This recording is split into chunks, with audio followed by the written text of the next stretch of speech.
नमस्कार दोस्तों, आज हम बात करेंगे दुर्गा अष्टमी नवमी पूजन के बारे में। नौ कन्या नहीं मिले तो नौ कन्या कैसे जिमाए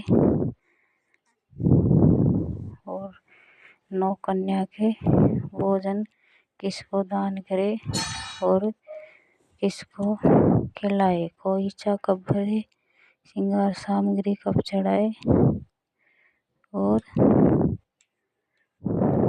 श्रृंगार सामग्री का क्या करे।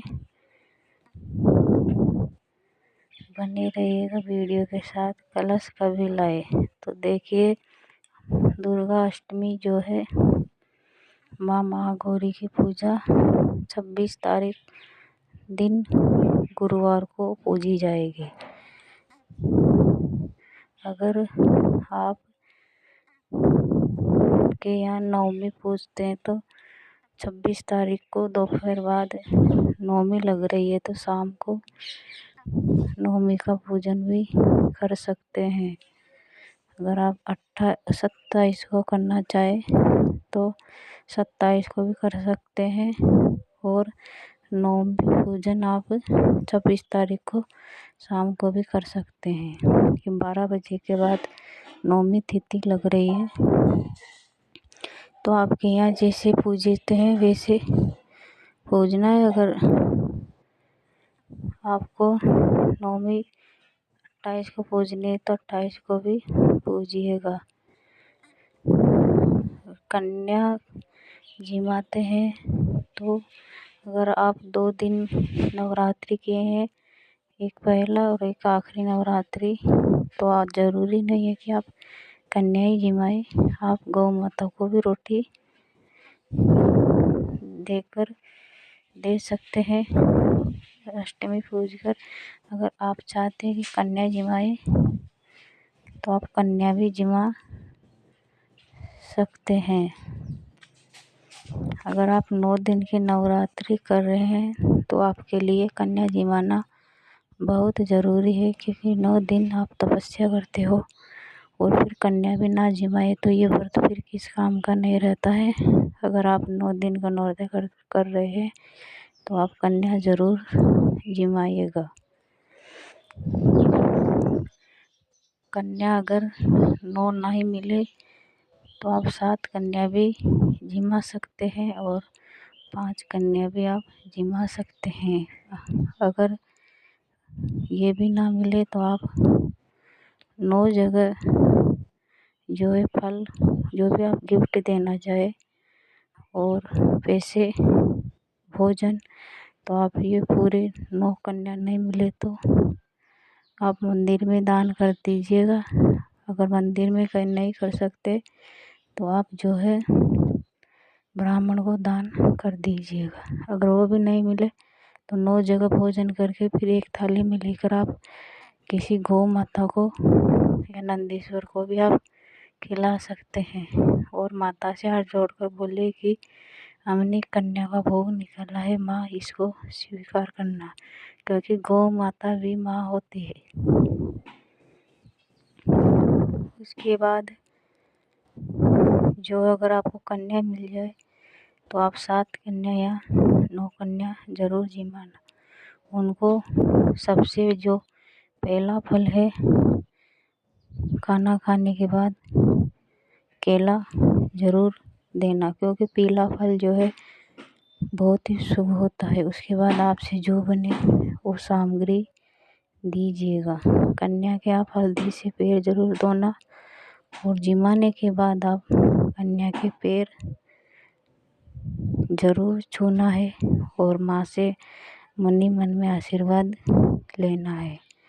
ये हो गया कन्या के बारे में।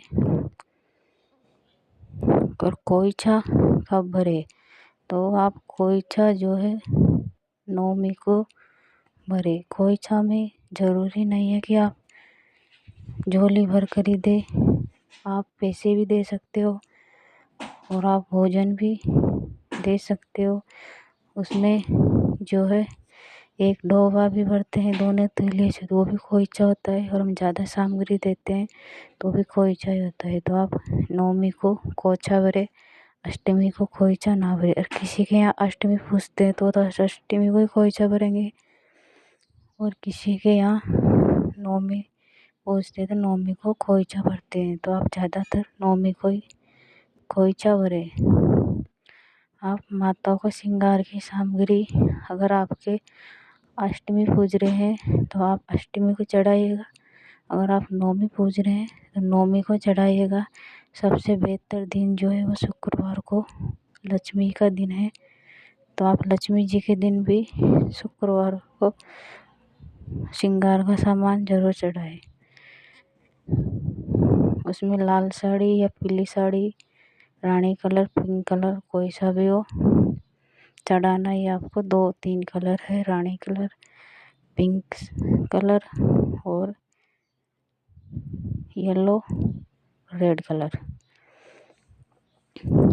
उसके बाद आप माता को चढ़ाकर जब आप माता को विदा करें तो श्रृंगार की सामग्री अपने पास रख लेना। और जो माता का जो पूजा का सिंदूर है वो अपने सिंदूर दानी में भर लेना, थोड़ी सी अपनी मांग में भर लेना, क्योंकि वे माता का चढ़ा हुआ सिंदूर भी अपने सिंदूर दानी में आएगा तो आशीर्वाद मिलेगा। और श्रृंगार की सामग्री आप खुद यूज करना, क्योंकि ये माता का पूजन है। अगर आप ब्राह्मणी को दान कर रहे हैं तो आप ब्राह्मणी को भी दे सकते हो। उसके बाद कलश कभी लाए तो कलश जो है आप नवमी के दिन हिलाना, लेकिन कलश उठाना नहीं है, सिर्फ हाथ से 1-2 बार ऐसे कर लेना है। फिर आप दशहरा के दिन उठा सकते हो। दशहरा के दिन फिर माता का विदा करते हैं, तो आप नवमी के दिन उठाना नहीं माता को, आप दशहरा के दिन उठाना है। कलश ही लाना है और उस कलश का पानी जो अगर कम पड़ जाए तो थोड़ा और डाल लेना है। फिर आप पूरे घर में चींटी मार देना, और जुआरे जो है अपने कानों में और चोटी में जुआरे लगा लेना है।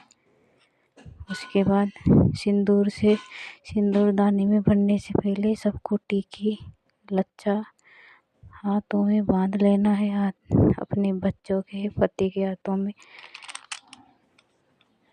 इससे माता का आशीर्वाद प्राप्त होता है। उसके बाद जो है कलश हिलाने के बाद आपको कलश दशहरा के दिन उठाना है।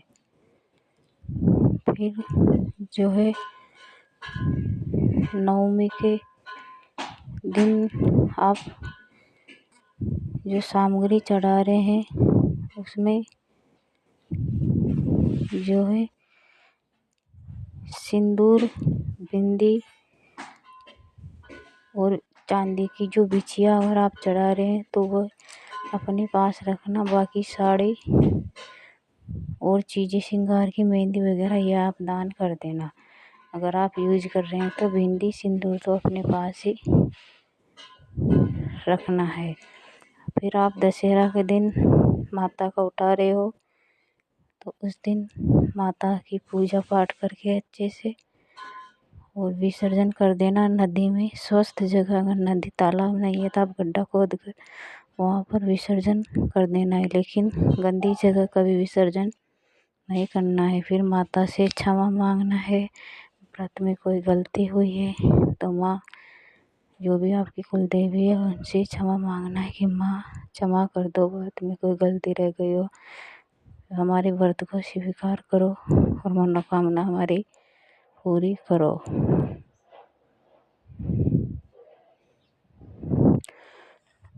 अगर कुंवारी लड़कियां विवाह योग्य हैं तो आप साड़ी, श्रृंगार का सामान अपने मन में बोलकर माता से आशीर्वाद लेके रख ले, और शादी की मनोकामना करते हुए फिर शादी के बाद, शादी के दिन उन्हें पहना देना। ऐसी भी एक परंपरा है।